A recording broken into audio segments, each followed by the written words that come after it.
Muito bem, queridos, vamos todos pegar as nossas Bíblias. Quero convidar os irmãos a abrirem a Escritura no Evangelho de Lucas, capítulo 21. E hoje nós vamos começar a falar de um assunto extremamente urgente, necessário para os nossos dias. Uma palavra profética à igreja do Senhor deste último tempo. Uma palavra introdutória. Acredito que, se tudo correr bem, se o Senhor nos permitir, nós seguiremos nessa série, uma palavra profética à igreja do Senhor deste último tempo.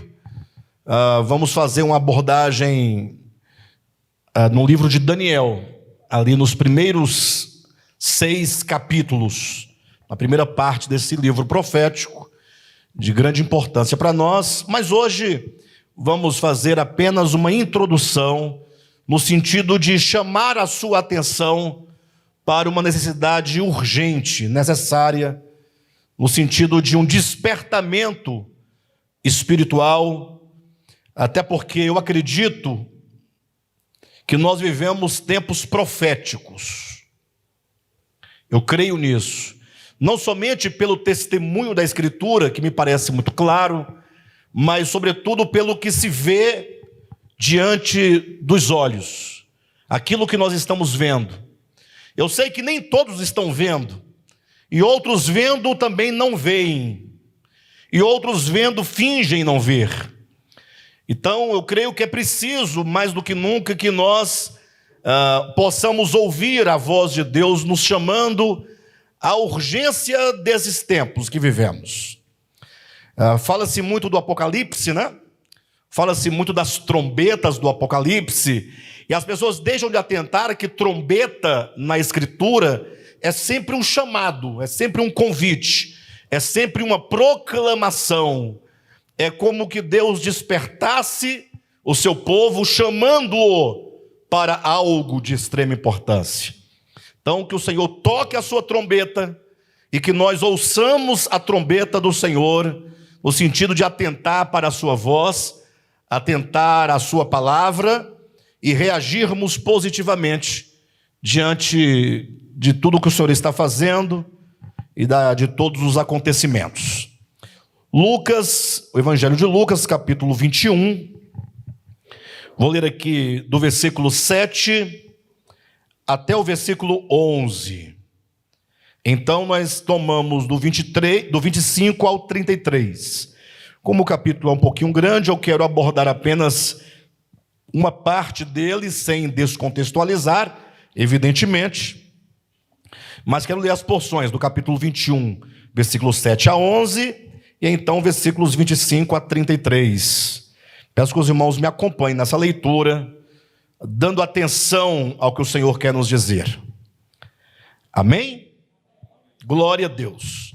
Versículo 7 diz assim: perguntaram-lhe: mestre, quando sucederá isto? E que sinal haverá de quando essas coisas estiverem para se cumprir?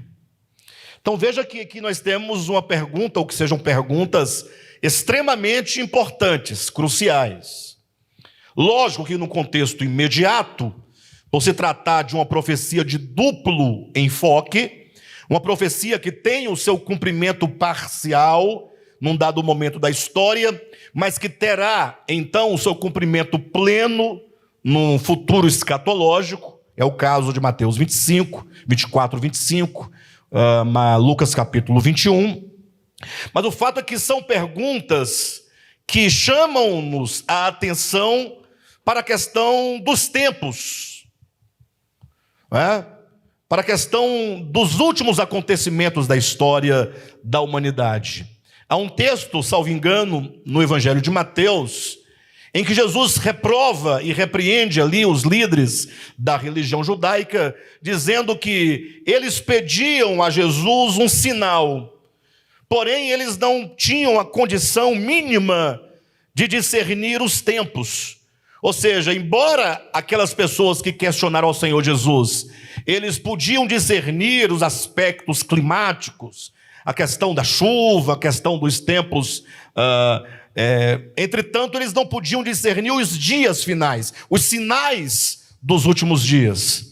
Jesus então repreende dizendo como que eles, mesmo sendo pessoas religiosas, eram incapazes de ter o discernimento acerca dos tempos. Mas Jesus, os discípulos aqui, em Lucas 21, pergunta a Jesus: Senhor, mestre, quando é que estas coisas acontecerão? Que sinal haverá de quando essas coisas estiverem para se cumprir? Versículo 8, respondeu Jesus: vede que não sejais enganados. E olha que nós somos enganados por muitas coisas.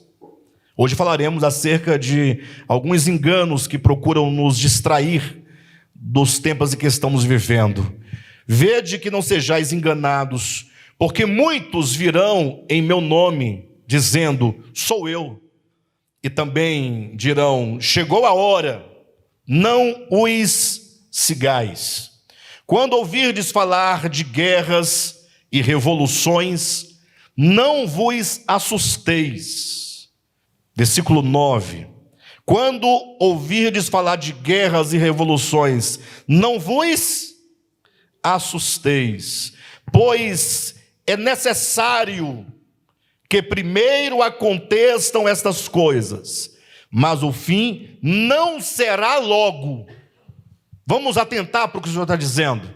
Quando vocês ouvirem falar de guerras, de revoluções, rumores de guerra, porque quando grandes acontecimentos começam a ter lugar na história, e olha que nós estamos vivendo tempos desses, com outros acontecimentos ainda em curso, mas nós cristãos, nós servos de Deus, temos uma tendência de ficarmos, de certo modo, apreensivos. Ficamos ou não?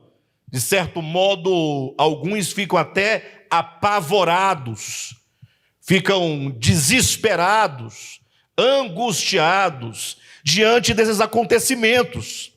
E Jesus nos adverte dizendo, não vos assusteis, pois é necessário que primeiro aconteçam estas coisas, mas o fim não será logo. Então lhes disse, levantar-se-á nação contra nação, e reino contra reino. Haverá grandes terremotos, epidemias e fome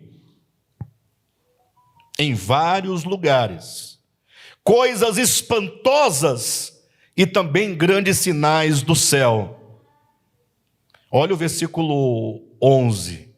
Haverá grandes terremotos, para que você fique bastante contextualizado dentro do texto bíblico, ele diz epidemias. É o que nós estamos vendo diante de nós. E fome em vários lugares, coisas espantosas e também grandes sinais do céu. Versículo 25. Haverá sinais no sol, na lua e nas estrelas, sobre a terra, angústia entre as nações, em perplexidade por causa do bramido do mar e das ondas.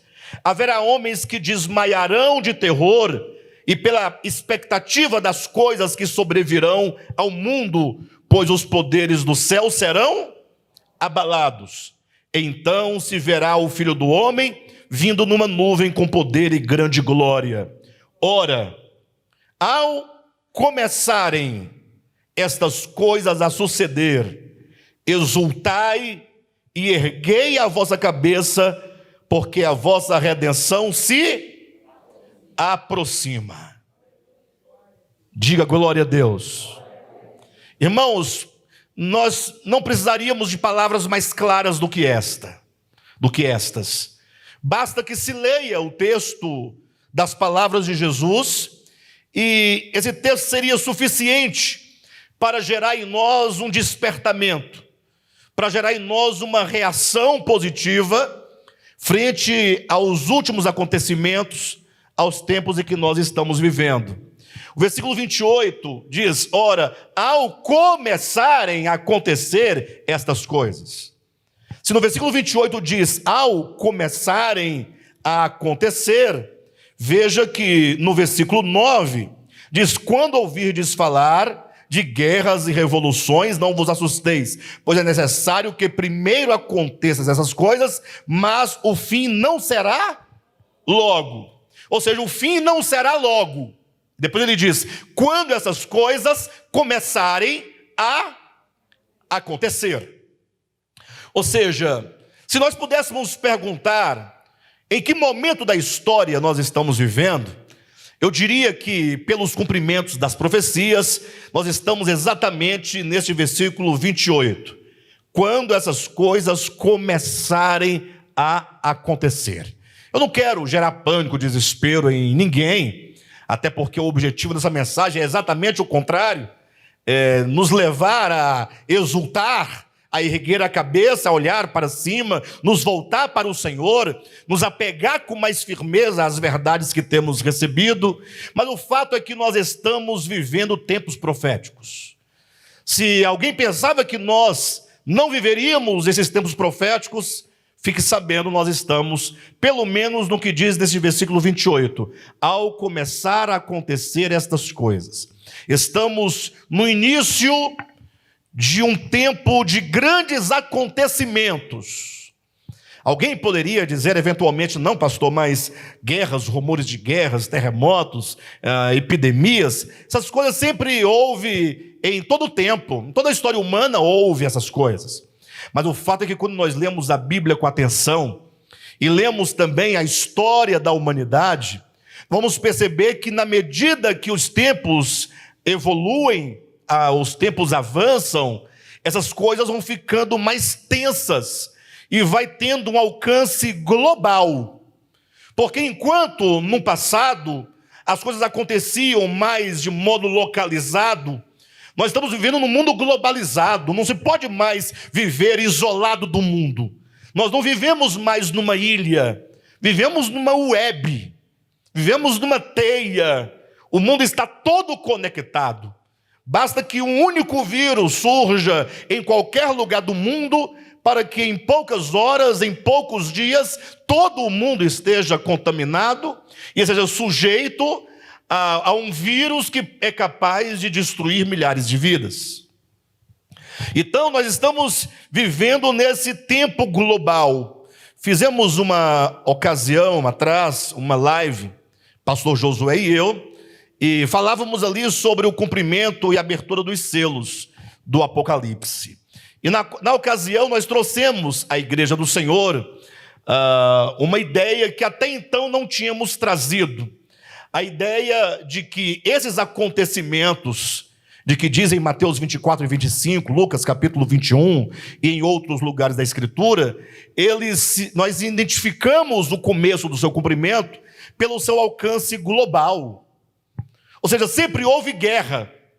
Mas a guerra, quando acontecia num dado espaço, num dado continente ou num dado território, ele só alcançava e devastava aqueles povos que estavam ali envolvidos. Hoje em dia acontece uma guerra do outro lado do planeta e nós aqui somos atingidos pela fome, pela miséria, pela pandemia.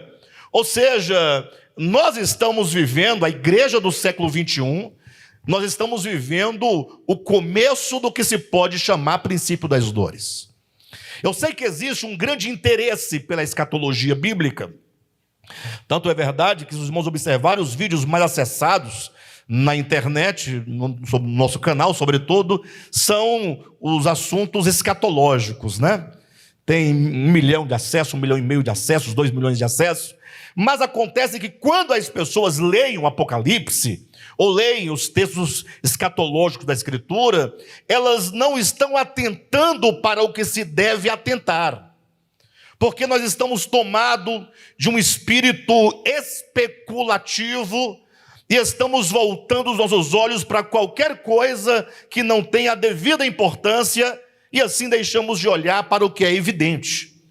Jesus, falando sobre esses acontecimentos que marcarão a história, que servirão de sinal da parousia do Senhor, ele diz: quando essas coisas começarem a acontecer, É preciso que vocês ergam a cabeça para o céu, que vocês voltem o coração a Deus, que vocês exultem.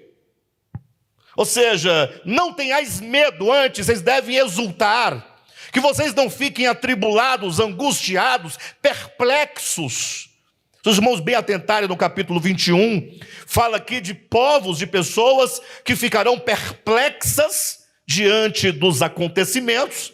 Mas quando Jesus se dirige à igreja, ele diz: ora, exultai, erguei as vossas cabeças. Em outras palavras, alegrai-vos. Alguém pode perguntar: ora, mas como pode se alegrar diante da miséria iminente, diante do caos iminente? É certo que Jesus não está dizendo para você se alegrar, nem você se exultar com a desgraça, com a miséria, com a epidemia, com a pandemia, com a morte. Ele está dizendo: olha, a grande esperança do povo de Deus de todos os tempos é certamente a instauração do reino de Deus sobre a terra.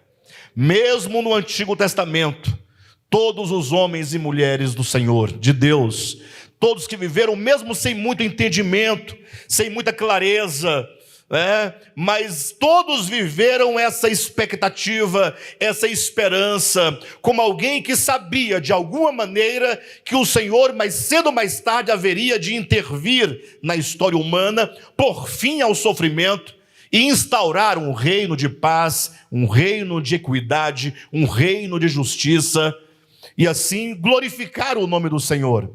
Então o Senhor diz: olha, vocês devem, diante desses acontecimentos, exultar, no sentido de que vocês podem ter a plena certeza e convicção de que o Senhor está às portas, de que aquele que disse que viria, ele virá, e não tardará. Entretanto, a grande questão é como nós nos posicionamos frente a esses acontecimentos. A questão é como que nós olhamos para os acontecimentos atuais e como diante dele nós reagimos. E aqui nós situamos exatamente o ponto central dessa mensagem. Olhe para cima. Os irmãos já sabem que é um tema inspirado no título de um filme que foi lançado recentemente pela Netflix, chamado Não Olhe para Cima. Não sei quantos dos irmãos tiveram a oportunidade de assistir, mas, por incrível que pareça, é um filme de comédia. E logo daí você começa a pensar: poxa, mas um filme cujo enredo principal é o anúncio de que um grande cometa está vindo em direção à Terra e que dentro de 6 meses aproximadamente ele vai colidir com o planeta e vai dizimar toda a vida no planeta. Um filme dramático, com um tema dramático, é uma comédia. E logo isso me desperta a atenção, porque quando eu li a sinopse do filme e eu vi que ali se tratava de uma comédia, e eu vi então qual era a trama central do filme, que é essa grande proclamação, anúncio de que a terra haveria de ser ceifada dentro de 6 meses, eu parei para pensar qual é a relação entre um tema dramático e o gênero de comédia. Vocês não param para pensar isso? Por que essa mistura? Será que há alguma mensagem que está vindo embutida nesse filme e que todas as pessoas, ao assistirem, deixam passar a mensagem principal que o filme quer transmitir? Infelizmente, queridos, nós ouvimos músicas, nós lemos livros, assistimos a filmes e geralmente o fazemos por entretenimento. Nós somos uma geração do entretenimento, uma geração mesmo que muito insensível às coisas verdadeiras, às coisas reais, às coisas que realmente valem a pena. Nós somos uma geração do videogame, uma geração, eu ia falar do Orkut, mas somos geração do Orkut, viemos de lá. Somos geração do TikTok, que nós temos ali um pequeno vídeo de 1 minuto ou 2 minutos, só para nos fazer sorrir, seja do tombo que uma pessoa leva, seja de qualquer coisa, mas coisas que nos distraem o entendimento. Será que ao trazer um filme do gênero comédia, com uma trama de um acontecimento como este, de que a terra haveria de ser destruída em 6 meses, toda a vida seria ceifada, a vida seria dizimada do planeta, será que nós não temos aqui alguma coisa como que nos dissesse, olha, diante de questões tão graves, que é a vida humana, a existência do planeta, as questões apocalípticas, será que nós não estamos sorrindo quando nós deveríamos chorar? Será que nós não estaríamos vivendo diante de um grande drama? As profecias se cumprindo, o que Jesus falou, o que os profetas disseram, os apóstolos anunciaram, estão diante de nós, mas nós encaramos tudo como uma comédia. Tudo no sorriso, nada entra em nós para nos trazer de volta à terra, nos firmar os pés no solo, para podermos olhar e como seres inteligentes, por um momento, nos perguntar o que a humanidade está fazendo? Ou sendo um pouco mais apropriado, o que eu estou fazendo no meu tempo? O valor que eu estou dando às minhas oportunidades, ou às oportunidades que Deus nos tem dado. É interessante que esse filme também traz um título. Não somente esse contraste, não é? Do enredo, da trama do filme com o seu gênero, mas olha o nome do filme, Não Olhe para Cima. Você não pode deixar passar despercebida a ideia de que você tem aqui uma oração no imperativo. Não olhe para cima. De quem que é essa voz? Ou não é uma voz? Ou não é uma mensagem? Ou nós vamos perder o senso e achar que um filme se faz apenas para o entretenimento? Todo filme, a despeito do seu gênero, toda música a despeito do seu gênero, tem uma intenção. Existem propósitos por detrás de todas as coisas que se faz conscientemente. Só não tem intenção aquilo que você faz sem consciência. Aquele jovenzinho de 12 anos, 11 anos, 10 anos de idade, 9 anos de idade, já passei por essa fase, eu sei, que fica ali apaixonado, uma paixão que ele não sabe nem o que é paixão, por alguém, e fica escrevendo aqueles poemas, né, que não dizem absolutamente nada, e ele acha que diz tudo. Isso de fato não tem nada a ver, não traz nenhuma mensagem, é só a sua tolice mesmo, da sua meninice. Mas todas as vezes que eu olho para um livro, seja ele qual for, quando eu assisto algum filme, o que é muito difícil acontecer, e mesmo quando assisto é muito difícil concluir o filme, este mesmo não consegui assistir tudo, confesso aos irmãos. Preferi ler a sinopse do filme e ter a noção dos aspectos gerais. Até porque não é meu interesse falar especificamente sobre o filme. Mas o fato é que quando eu olho para uma criação que há uma inteligência por detrás, eu entendo como sendo em cada uma dessas criações uma voz profética. Seja ela a voz profética de Deus, seja ela a voz profética das trevas. Mas o fato é que o mundo é conduzido por essas coisas. Nós somos forjados. Nós somos formatados. A nossa mente, a nossa consciência ela é uma consciência plástica, que pode ser moldada. Lembra quando o apóstolo Paulo diz, no livro de Romanos, no capítulo 12, não vos conformeis a este século? Ou seja, ele está dizendo que a sua mente humana, o seu coração, ele é moldável de acordo com a forma que você se permite ser ali moldado, ganha a forma da forma que você se permite. O título do filme diz, não olhe para cima.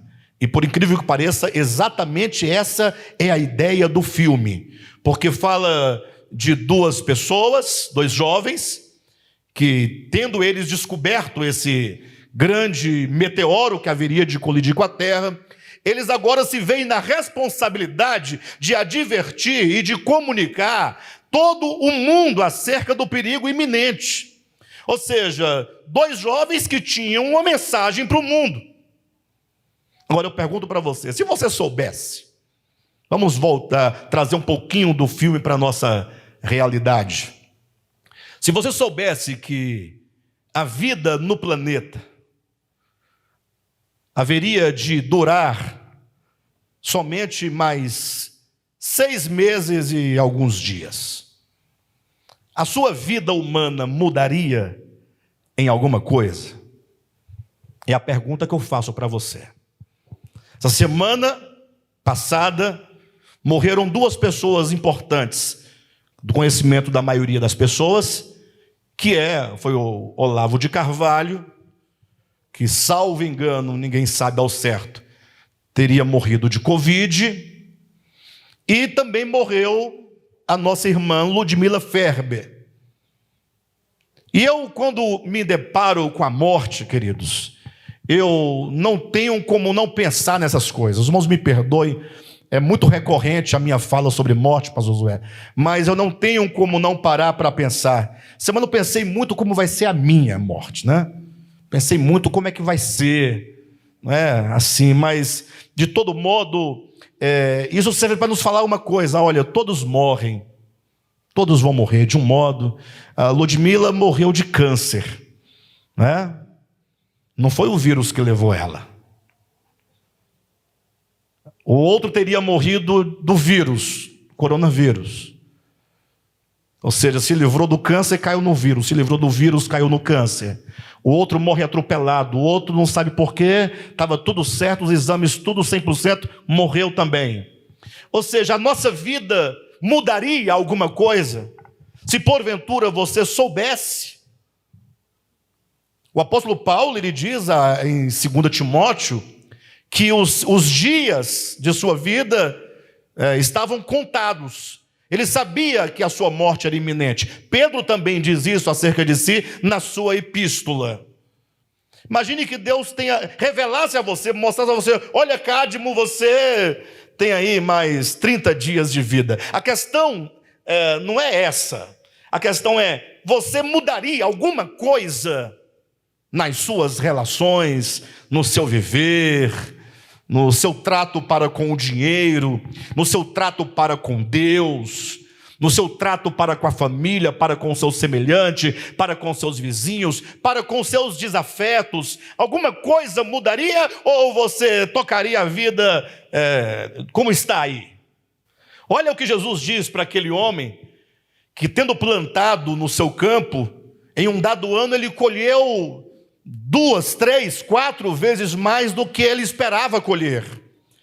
Ele estava diante não de uma pandemia, não diante de algo que lhe ameaçava, ele estava diante de uma riqueza, de uma prosperidade, de algo que veio ao seu encontro que lhe favorecia materialmente falando.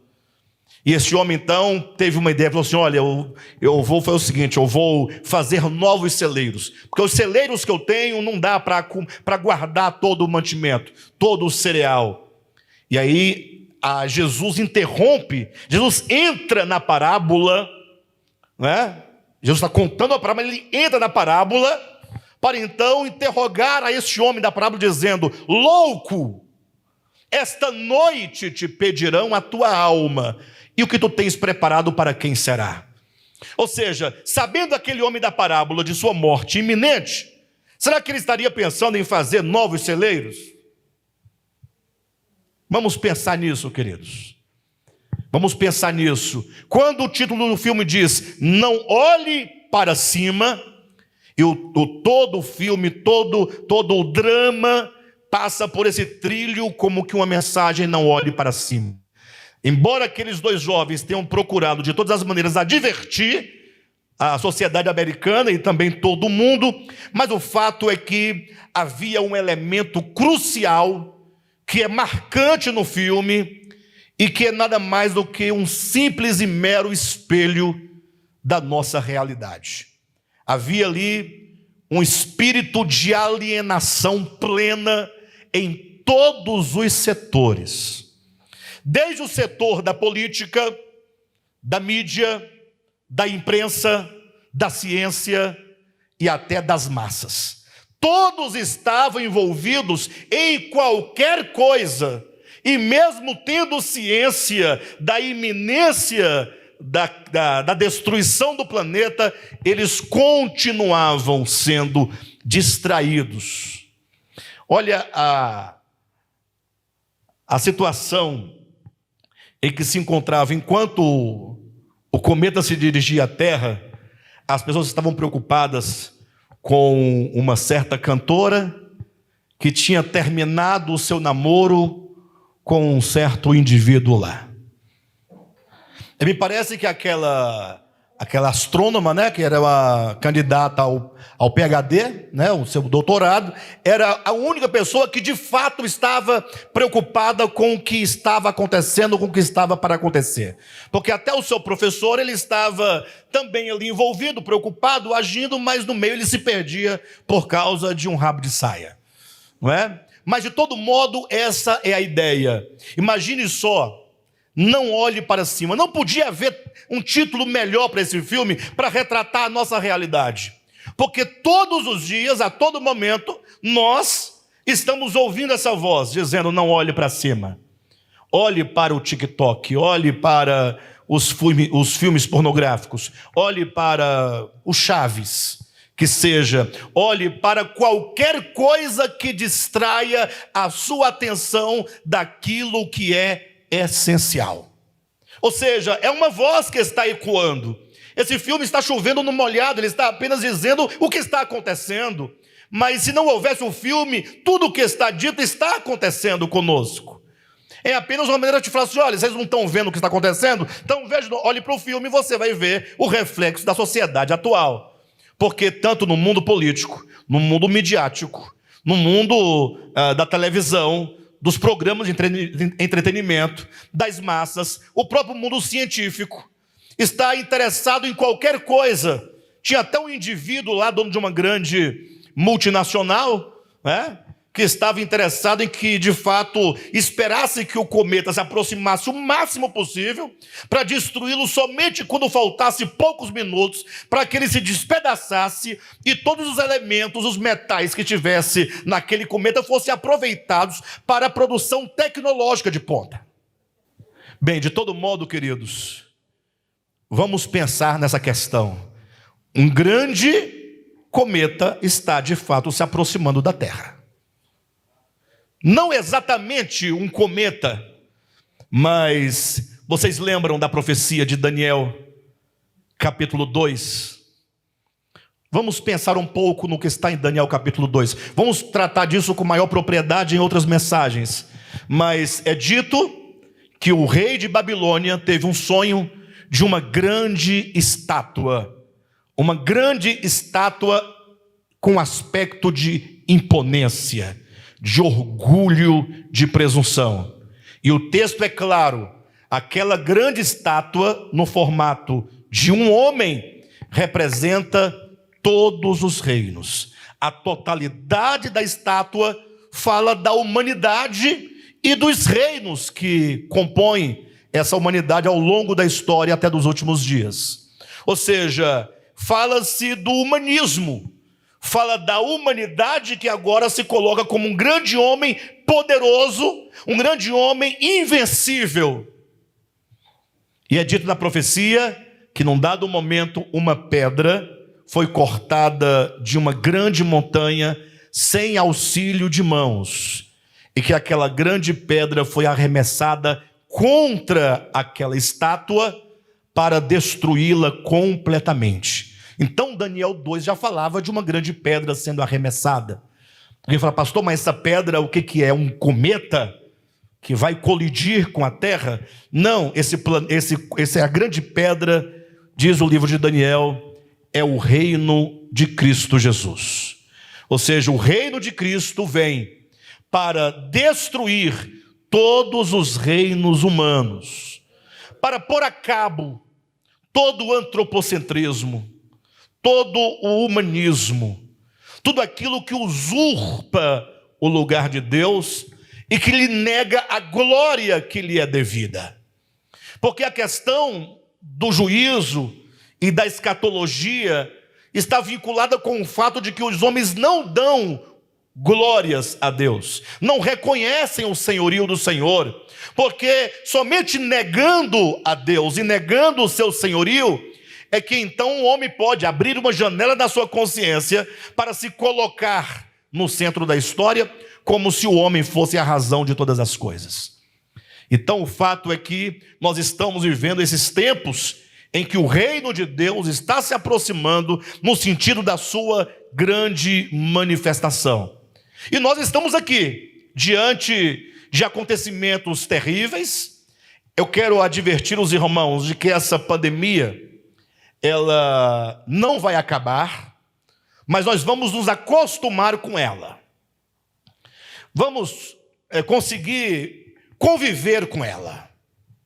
Vamos conseguir conviver com ela. Mas o fato não é que nós vamos conseguir conviver com ela.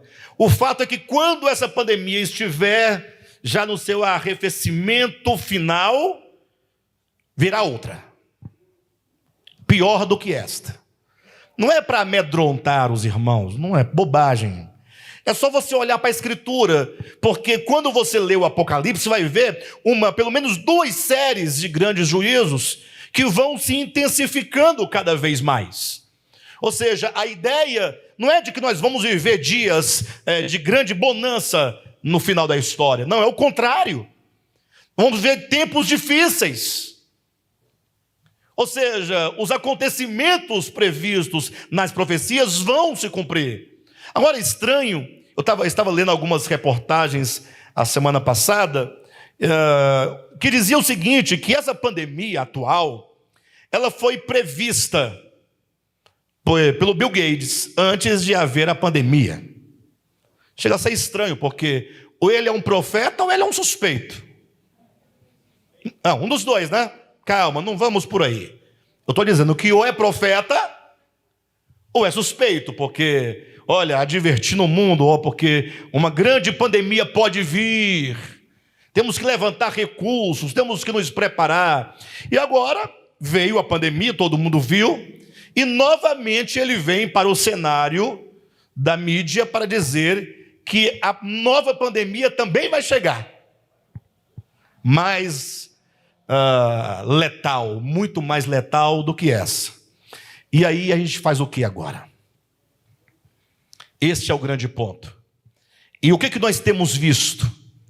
E o que nós temos advertido aqui deste púlpito aqui, para os irmãos? Nós temos visto que nós, cristãos, nós, igreja do Senhor Jesus, estamos olhando para o lugar errado. Estamos olhando para a vacina. Se a vacina funciona ou não funciona. Não, a vacina não funciona, isso é bobagem. Isso aí é só, tá ok. Não, a vacina é a solução, vai resolver, vamos tomar. E aqui a discussão não é essa, tá? Eu estou dizendo que nós estamos completamente envolvidos nessas questões que, na verdade, só nos dividem. Nós estamos nos dividindo. Nós estamos criando conflitos familiares, internos. Conflitos na igreja. E o que Jesus diz para nós? Essa é a grande questão. Quando estas coisas começarem a acontecer, qual deve ser o nosso posicionamento? Essa é a questão. É isso que eu quero dizer aos irmãos. Essa é a mensagem que eu quero transmitir aos irmãos. Lucas 21, versículo 28. Veja direitinho. Ora, ao começarem estas coisas a suceder. Ora, ao começarem estas coisas a suceder. Pensa nisso. Ouça Jesus dizendo. São palavras de Jesus. Jesus está falando conosco agora, nestas palavras. Você é servo de Jesus? Você é discípulo de Jesus? Olha o desafio. Jesus está nos dizendo: Vera, quando estas coisas começarem a acontecer, quem está entendendo? Nós somos discípulos de Jesus, nós somos a igreja que quer participar da grande manifestação de Cristo para toda a terra. Você é aquele que quer ser manifestado como filho de Deus, para que todos vejam Deus em você, para que Cristo seja contemplado em nós, e para que Cristo seja exibido, mostrado, revelado em nós. Jesus está dizendo para nós aqui, diante desse tempo em que nós estamos vivendo: pastor, eu vou me mudar para uma grande chácara, uma fazenda, eu vou fugir da situação. Seria uma saída boa, né? Puxa, o mundo pegando fogo e você, cai fora. Fica lá, escondido, sozinho. Você sabe que tem pessoas que fazem isso, né? Fazem até esconderijos subterrâneos, levam mantimento lá para dentro. Você fala: não, graças a Deus que eu já estou aposentado, tenho minha aposentadoria garantida, eu vou me isolar, vou ficar isolado, porque as coisas vão piorar. Nós queremos que não piore por enquanto, mas de todo modo nós temos nossos planos, né? Nossos planos. O que Jesus diz para você que você deve fazer quando estas coisas começarem a acontecer? Quando as pessoas não estão deprimidas, adquiriram várias síndromes, a síndrome do pânico, quantos não estão desesperados em face do que estamos vivendo? E é coisa simples, pelo que ainda virá. Pastor, você está profetizando? Não, eu estou dizendo o que diz a profecia do Apocalipse. Não é aqui uma tentativa de predição nenhuma. É só você ler Apocalipse capítulo 4 em diante. Mais precisamente capítulo 6 em diante. E você vai perceber como que as coisas vão se suceder uma após a outra. Agora, a grande questão, e essa é uma responsabilidade nossa enquanto ministério, é conversar com os membros, esses imediatos que aqui estão, e se essa voz puder alcançar outras pessoas que estão fora do nosso cuidado, até porque o tema da série é uma palavra profética à igreja de Jesus neste último tempo. Então, transcende, ultrapassa os limites do DEVAP. A nossa grande responsabilidade é orientar os irmãos no sentido de como nós devemos proceder. Eu estou dizendo para os irmãos como nós devemos proceder diante do tempo. Quem está entendendo? Pastor, qual que é a direção? Jesus nos dá. Ele diz assim: versículo 28, ora, ao começarem estas coisas a suceder, vírgula, exultai. Exultai. Quem é capaz de exultar? De que natureza é essa exultação? A palavra exultar, se você tomar a raiz dessa palavra, é erguer-se, levantar-se. Erguer-se. Eu, nessa tarde, hoje à tarde, lendo esse texto, fui ao grego, exultai, erguei, levantai. Não tinha como não vir à minha mente a ideia da parábola das 10 virgens. que esperaram o noivo, e o noivo tardou, e todas foram adormecidas, tomadas de profundo sono. Mas de repente bradou-se a voz: eis o noivo. E elas então se despertaram, se levantaram, se ergueram. O contexto dessa parábola é outro. Lá trata mais especificamente acerca dos mortos, dos que morreram com Cristo. Mas a ideia que eu quero que os irmãos tenham é de que num dado momento elas se dão conta agora, se despertam, se levantam para a iminência da chegada do noivo. Então Jesus diz: levantai-vos, exultai-vos.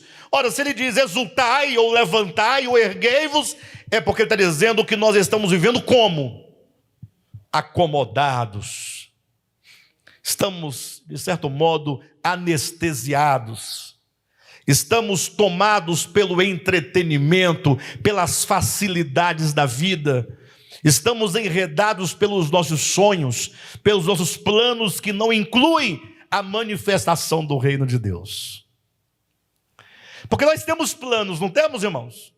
Sim ou não? Se você não tem plano, você está morto, meu irmão. Acorda, levanta. Agora a questão é: será que nos nossos planos tem lugar para o reino de Deus? O que você vai fazer nos próximos 5 anos? Você tem algum plano? O que você está pensando que você vai fazer nos próximos 5 anos? Ah, vou concluir minha faculdade, vou ter passado num concurso público, vou ter juntado uma grana para dar entrada num apartamento, né? Vou me aposentar, vou fazer isso, vou fazer aquilo outro. Nos seus planos tem lugar para a manifestação do reino de Deus? Ou o que se pode fazer? Jesus está dizendo: quando essas coisas começarem a acontecer, gente, isso é um sinal. Jesus está dizendo: vocês não serão pegos de surpresa. Vamos citar o texto da vinda como ladrão, Josué. Ora, mas o próprio Paulo vai dizer em 1 Tessalonicenses capítulo 5, que nós não estamos em trevas, e nem estamos bêbados, nem estamos dormindo, nós que andamos na luz. Ou seja, se você está na luz, se você está em Cristo, se você está na verdade, efetivamente, você não será pego de surpresa. Enquanto está todo o mundo anestesiado, tomado por um espírito, né, e uma ilusão, uma alienação de consciência, de mente, você está claro. Jesus disse: quando você vir estas coisas acontecendo, levante-se, reaja. É verdade, Jesus vai voltar. É verdade. Aquele que disse que viria, virá, e não tardará. Hebreus capítulo 10. Aquele que vem, virá, e não tardará. O que se segue a isso? Aquele que vem, virá. Quem conhece o texto de Hebreus capítulo 10?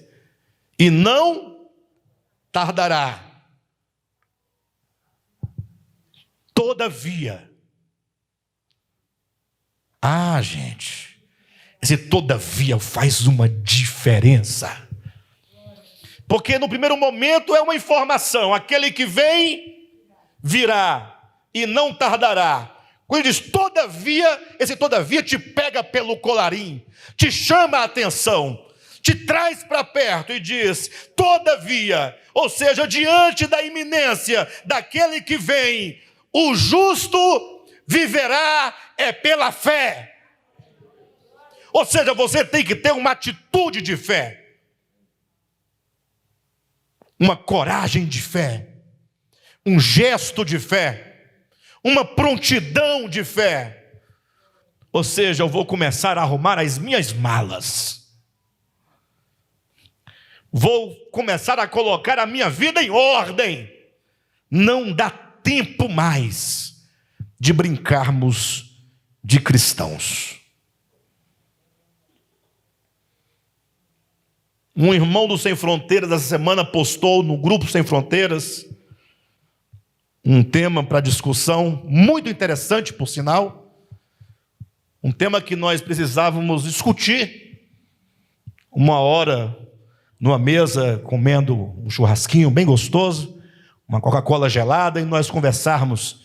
O irmão dizia, porque houve a morte do Olavo de Carvalho, e a discussão que ele trouxe lá da família dele dizia mais ou menos assim: e aí, Olavo era cristão ou não era cristão? Como é que é esse negócio? Fumava igual caipora e falava muito palavrão. Aí, se você estender a conversa, a pergunta é: ele é salvo ou é perdido? Pode chamar o indivíduo desse de cristão ou não? Eu pergunto: e quem é que você pode chamar de cristão? Hã? Quem é que você pode chamar de cristão? Porque você está aí dizendo que o fulano não é cristão, que o outro não é cristão, que o outro não é cristão. Você está fazendo a seleção, você já está separando o joio do trigo desde agora, anjo do Senhor. Você já está fazendo a seleção. Cristão, irmãos, cristão é aquele que ama a Jesus. Ama a Jesus. E porque ama a Jesus, guarda a sua palavra. Jesus disse: aquele que me ama guardará a minha palavra. Você não é cristão porque você um dia entrou dentro de uma bacia com água. Nunca foi. Mentiram para você. Não, pastor, o meu não foi na bacia, não, foi no rio com água corrente. Muito menos. Não tem água de bacia, de córrego, de riacho, de rio, do oceano, que possa purificar o teu coração dos pecados. Só o sangue de Jesus. Só a morte de Jesus. Mas também não é uma morte meramente crida, é uma morte experimentada. É quando você, à semelhança de Simão, toma a cruz e a carrega com Jesus. Aí sim, cristão é aquele que ama a Jesus.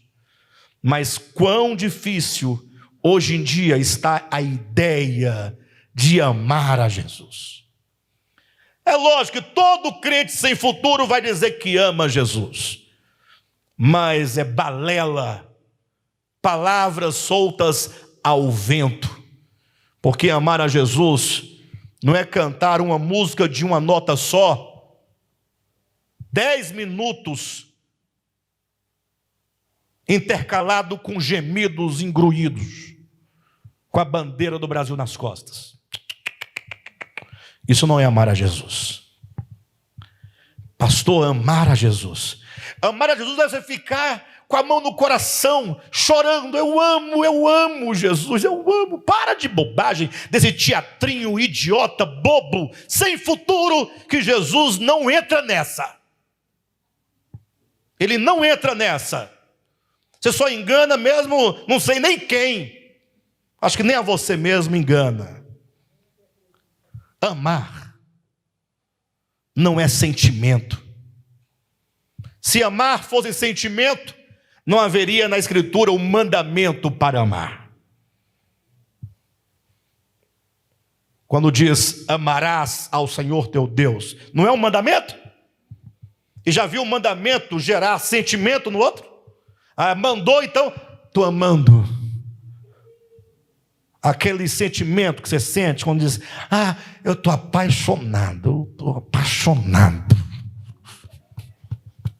Os crentes querem convencer a Jesus assim: eu estou, aí chora.